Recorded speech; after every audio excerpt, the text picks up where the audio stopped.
Selamat pagi Bapak Ibu dan Saudara-saudari. Kita bertemu kembali di channel Huria HKBP Cijantung. Kita akan mendengarkan firman Tuhan. Marilah kita terlebih dahulu berdoa. Kasih karunia dan damai sejahtera dari Allah Bapa kita dan anaknya Tuhan Yesus Kristus menyertai kamu sekalian. Amin.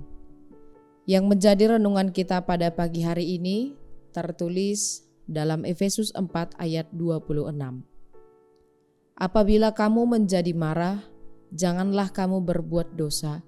Janganlah matahari terbenam sebelum padam kemarahanmu. Demikian firman Tuhan. Bapak, Ibu, dan saudara-saudari, setiap marah punya asal-usulnya masing-masing. Besar amarahnya pun bisa berbeda-beda. Dan sangat manusiawi kalau kita menemukan rasa marah pada seseorang.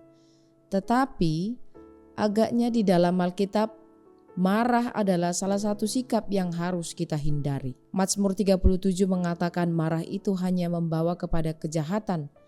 Pengkhotbah 7 mengatakan bahwa marah itu hanya ada pada dada orang bodoh.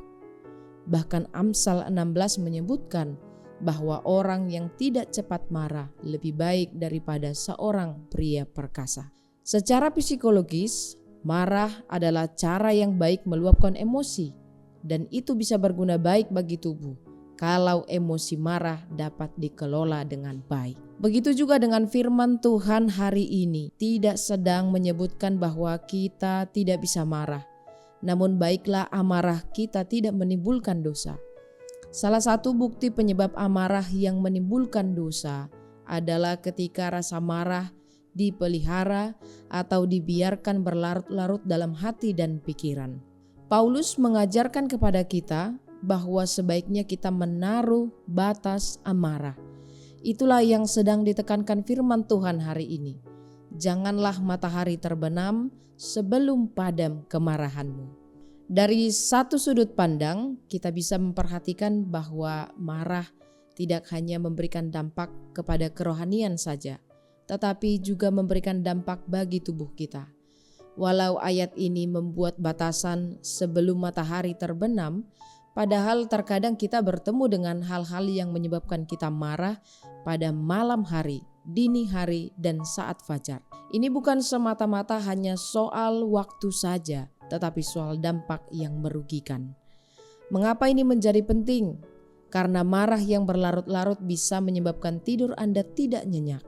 Aliran darah kita tersumbat. Kecepatan detak jantung kita bisa tidak beraturan dan jauh-jauh saja bisa menyebabkan umur kita singkat hanya karena sebuah emosi marah yang tidak terkendalikan. Oleh karena itu, kalau Anda saat ini sedang marah, segera padamkan.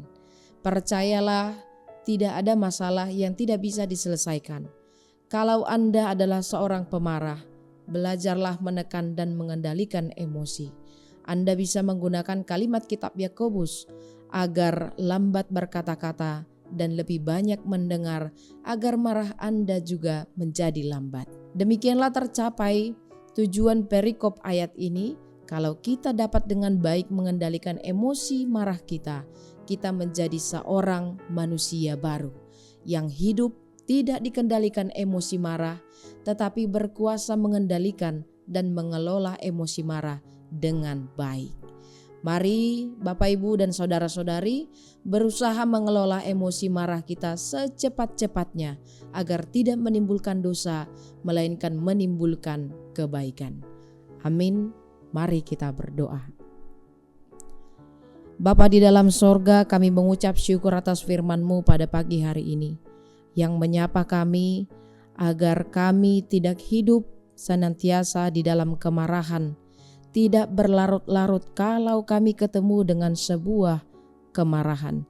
Bapa di dalam sorga, marah menjadi salah satu sikap kami menanggapi sesuatu hal yang menjengkelkan atau tidak sesuai dengan keinginan.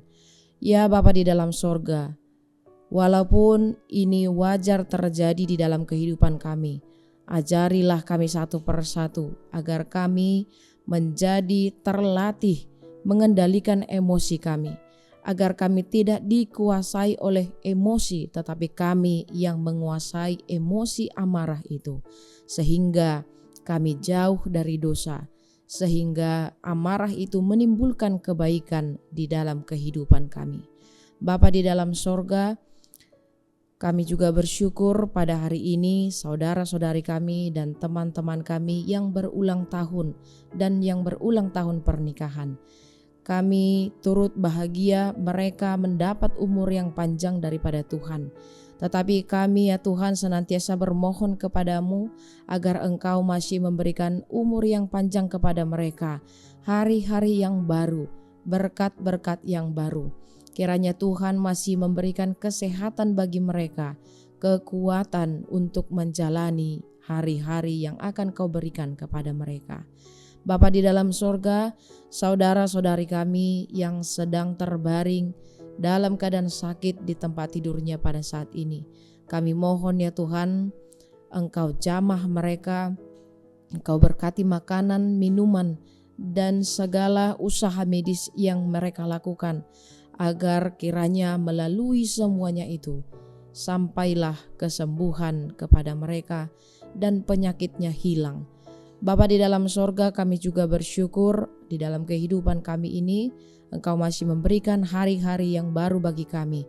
Oleh karena itu ya Tuhan, bantulah kami dengan Roh Kudus-Mu agar kami mengelola hari-hari ini, menggunakannya sebaik-baiknya seturut dengan firman Tuhan.